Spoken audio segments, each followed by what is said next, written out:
Welcome to Purpose Firm Podcast, where we explore how brands can connect their purpose to their profits. I'm Doriana, your host, and I'm actually on the road this week, so I'm going to be re-releasing one of our past episodes. Today's guest is Estefania Ramirez. She's a sustainability consultant for the world's top brands that we all know and love. And she's worked across industries from banking, agriculture, consumer brands. This conversation is one that stood out because it challenges the way that most leaders think about sustainability. So you're going to want to see this one. Estefania specializes in helping companies apply sustainability across 3 different pillars to help them strengthen their brand, trust, and build resilience. In this episode, we cover everything from tailoring your message to the different stakeholders, why transparency is oftentimes better than perfection, and she's got an interesting take on packaging that might surprise you. So with that, let's roll the teaser, and I'll see you on the other side. That sector is very weird and new in sustainability because people think you as a bank don't have any impact on the people or the environmental. It's not only the environment, it's a circle. And if we take serious sustainability, the benefit is not for the environment, the benefit is for us as a humanity. We are not saving the Mother Earth. We're saving ourselves. Exactly. I have worked with companies, they manage their impacts very well, but people don't know about that. We as a millennial, we think about the job in a different way than our parents were. And now we need a purpose. So this kind of the sustainability calls social responsibility. We want to be involved in something that's bigger than ourselves. Of course, we want to make money. Excuse me, sustainability is also money. Talk about it. Companies used to think sustainability is a cost because they think environmental, blah, blah, blah. If you combine these 3 aspects, governance, social, and the purpose is get money because sustainability is, I think that plastic is not a bad thing. It's a controversial, I know. Sustainability is also money. Talk about it. Because people used to think, or companies used to think, sustainability is a cost because they think environmental, blah, blah, blah. But no, if you combine these 3 aspects, governance, social, and environmental, the purpose is get money because sustainability is how to make my business, cómo hacer que mi negocio perdure en el tiempo. How can you make it last longer? Exactly, and one is super important. Mm-hmm. What I thought was so interesting when we grabbed coffee the other day was that your view of sustainability is more holistic. Most people think, like you were saying, like you're thinking about saving the trees, saving the planet, cleaning the water. What caused that mindset shift for you? Yes, as you know, sustainability is so much more. Sustainability is a mix between 3 aspects or 3 pillars. The first one is environmental, por supuesto, which means how you as a person or as a company can take better decisions to protect the biodiversity, to reduce your impact or your emissions in the world. And on the other hand, it's the social aspect, which means the same, how you as a company or as a person, because sustainability is for everyone and everywhere, governments, every country in general. And social aspect means how you can protect the well-being of your people. It means it can be your providers, your suppliers, your local communities, or even your clients. And the third part is the word is called governance. And governance is the practice or politics that you have on your company or in your little business to do the same, to do the things in a better way. For example, if you want to promote your employees, you can have a politic to write that. Or if you want to have local suppliers, you can have a strategy to follow the key suppliers and how are you going to handle that. So in short, sustainability is a mix or is a balance between that 3 aspects, social, environmental, and governance. I see. So the governance aspect is more like the policy. So that can be government, but it can also be like within your business. What's your policy for like sourcing suppliers? Do they need to hit? I would assume that maybe you would say you want to have suppliers who are for women-owned businesses, or they have a certain percentage of organic material, for example. That's perfect. So I know that you work in so many different industries. with your role as a consultant for sustainability. So you were sharing that you've done some in the banking space and agriculture. So tell us about like what that looks like in like the banking space first, the finance space. But I think what's most interesting and what you like the most too is the agriculture side. Agriculture side. Okay. Yeah. We can start with the bank. The bank, that sector is very weird and new in sustainability because people think you as a bank don't have any impact on the people or the environmental. But the bank defines rules to that companies can get the money. That means you're a key stakeholder in the environment. Now, the government, for example, here in Colombia, and I know in Europe in general, they have now many rules for the banks because it's a key player in the ecosystem. Because they're financing all the huge projects. Exactly. So it's like, I imagine the government has some incentives or restrictions for the banks, and then the banks have some incentives or restrictions for the companies that they fund. Exactly.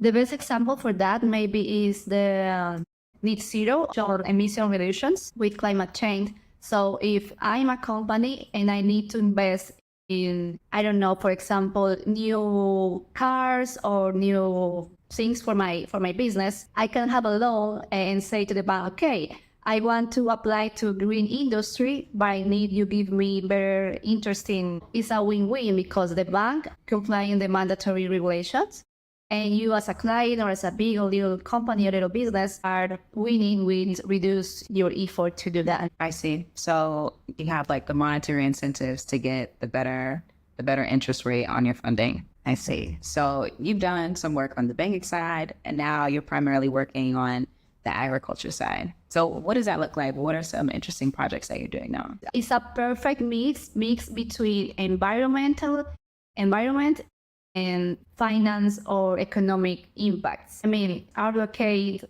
far away from the cities. I mean, in the campo, in the farm areas.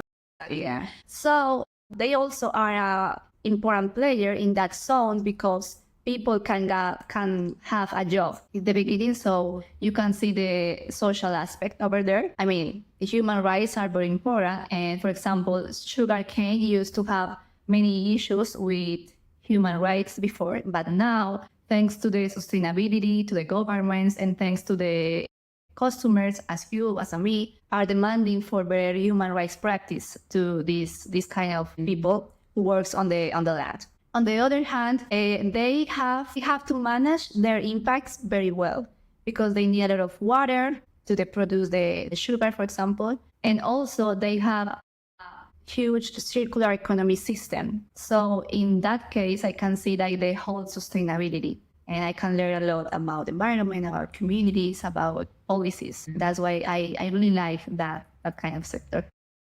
So for those who don't know, how would you describe what the circular economy is? In a simple way, circular economy means how you can reduce your waste in the whole circle. I mean, from the design of your product, and then when people have in your hands the product, how can the people like waste the product or the package in a good way? Circular economy try to avoid the waste as 90% if you want. And for example, in this kind of industry, sugarcane, for example, they use the sugarcane, the leaves, the roots, everything to produce energy. So it's a reduce of waste, and also have environmental benefits as energy, green energy, which is sustainability as well. And also people could have better job opportunities on the countryside, which is not normal. For example, here in Colombia, people have low opportunities of work, like operations, and that kind of works don't pay very well as if you are an engineer or solar engineer, for example. You have the start of something. How does it impact everything around it? And even talking from the product perspective, your packaging, what happens when the customer is using it? What happens when it's time to throw it away? So it's like all the things outside of the product itself. And I guess the same thing goes for sustainability. How does everything connect together? Yeah, everything is connected because it's not only the environment, it's a circle, you know? And if we take serious sustainability, the benefit is not for the environment. The benefit is for us as a humanity, you know. At the end of the day. Exactly. We are not saving the Mother Earth. That sounds very cute, but We're saving ourselves. exactly. So some of our listeners have their own business and they want to improve like ethical practices. What are some of the things that you've learned in your role that would translate to someone's business? So my role, I have learned some tips. The first one, for example, is that not all the messages are made for all types of audiences. I mean, if you are a small business or even a big company, you need to identify who are your stakeholders.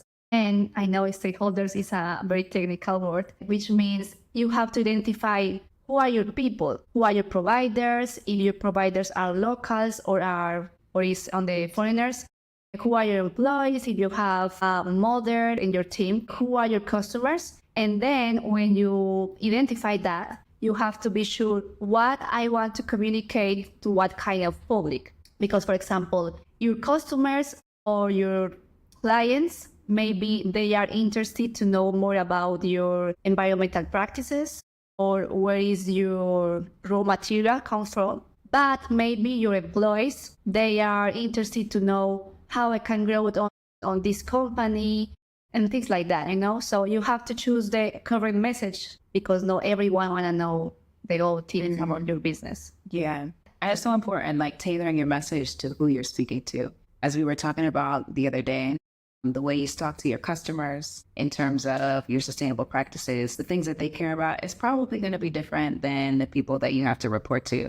If you have like requirements that you have to meet by law, they'll probably want something more academic. They'll want to see the whole stats and reports. But your customers, they want something that's more bite-sized, more digestible. Exactly. If the government is asking to you to report, for example, yes, you should have a long paper. But if your clients want to know, I don't know, maybe who is your community or how are you helping to your local community? Maybe a paper is not the best idea. Maybe you should have a video or maybe you should use social media, for example. So that's also a thing that I do as a sustainability consultant is to create the very strategies for communicating sustainability because that's the key as well. Because, for example, I have worked with companies that they manage their impacts very well, but people don't know about that. And yeah, it's important to the gestión, to the manage is important. But why, if you have the resources, why you don't communicate that kind of aspects? Yeah, because I think what we're seeing is like a big mindset shift in terms of how consumers think. People are asking questions like, where do products come from? Who's making it? Or like, what's involved in the process? So communicating it to the customers and the end users is such a added value point too. And like you were saying, the end user, they're not going to read a whole report. They're not going to read all that. It's like a dissertation or like an academic paper. No, they want something bite-sized and the videos like. And you can communicate with not only with numbers, for example. I mean, to your stakeholders, you have to communicate your numbers, absolutely. Right. But me as a customer, maybe I want to see a photo, or maybe I want to see your local producer speaking about how you can help this little business, right? Yeah, absolutely. That's the point. And I like that you said even for your employees, so people who are on your team. So one of our last guests, Steve Reese from Water is Basic, he was talking about how if you're committed to something, whether it be donating each year or some area of giving back, sustainability, whatever it is, it has to be infiltrated throughout the whole company. So everybody on the team has to have that buy-in. So of course, they're going to want to know, how can I grow in the company? But also like, how is the work that each individual is doing contributing to the larger? That's a very good point. And that's why, for example, the bank sector, they have a very, very big problem, like retaining talent. It's not only that, if you also have good growth opportunities in your job, if your voice can be listened on the board, for example, or something like that. That's so much more for us and so much more, of course, for the business. Yeah, I think it's so interesting the way that people's minds are shifting is that we want to be involved in something that's bigger than ourselves. In my role as a sustainability consultant, I have to work between both stakeholders, for example, communities and big companies, or governance and medium business, for example. But with the big companies, I have had a little big issue, and it's me as a younger woman. It's hard to, for example, a CEO or a VP believes in my criteria. So that's still hard now, less than before, but I think that's still a problem. Another issue that I could say is that companies of that kind of sectors that think that climate change is not true, and they think that is only about the compliance things. I like to explain to the people, the employees, executive management, for example, that climate change is real and that you have to be prepared for that, because that can affect your company in the future, or the future is now, but that can affect your company very hard if you are not prepared for that and only comply the governance mandatory asks. I was curious, really, in your day-to-day, are you typically working with people who are aware of like the importance, or do you find yourself educating a lot? To educating a lot. It's a shame because that companies or any kind of business don't think like sustainability is a part of the strategy. And I think the key is that little area that usually have many responsibilities, not all sustainability or environmental things. They have to do a lot of things. They have to manage human resources, compliance area, the communication and stuff. But the best scenario will be that sustainability take part of the board of the bigger decisions. So in my day-to-day as a consultant in my job, and I like that, I have to educate, like, sustainability is important.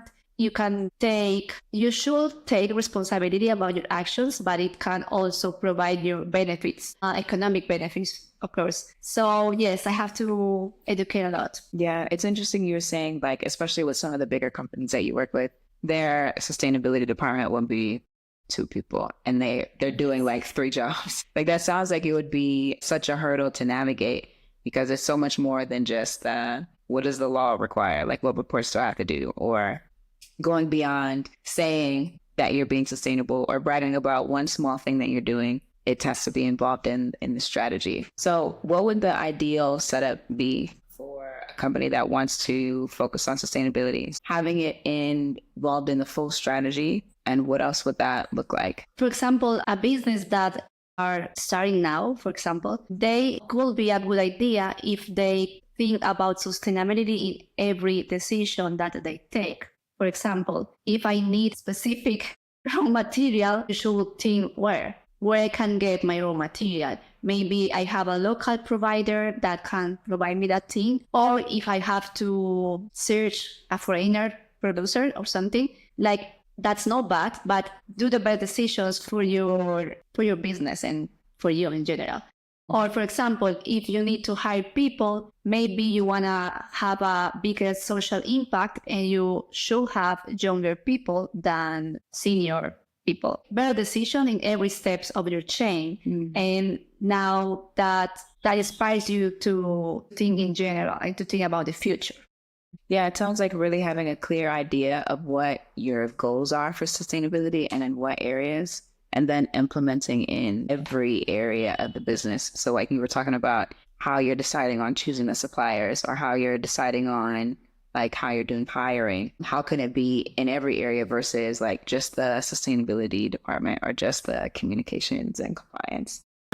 Also, I like to say that it's fine if you as a small business or a medium business can't manage the 3 aspects of sustainability. That's totally fine. You can do everything at the same time. But it's like you educate yourself to between your business's growth, you can make better decisions, you can make better things. You can start for the social aspect. or you can start for the packaging aspect, for example. You don't need to do everything at the same time. It's step by step. Yeah, and that's such a valid point to bring. I think when we talk about doing good or like even like eating clean or recycling, there's so much like shaming of people that goes into it. It's like, no, you should be doing this or you're not doing it good enough. So you may as well not do it at all. But I think it's a really important thing to say, like, especially for small and medium-sized businesses. You're not going to be able to do everything, and pick an area of focus. Like, this is what we want to be able to tackle, and commit to that and incorporate that throughout your business. Yeah, the best tip that I could give to the audience is the first is think about your baseline. I mean, not only with the environmental things or topics, but in general, think what is more important for you. For you, it's more important the raw materials, or for you, it's more important the social being of your employees. Think about what's more important for you and for your company, and then you can take better decisions in time to time. Yeah.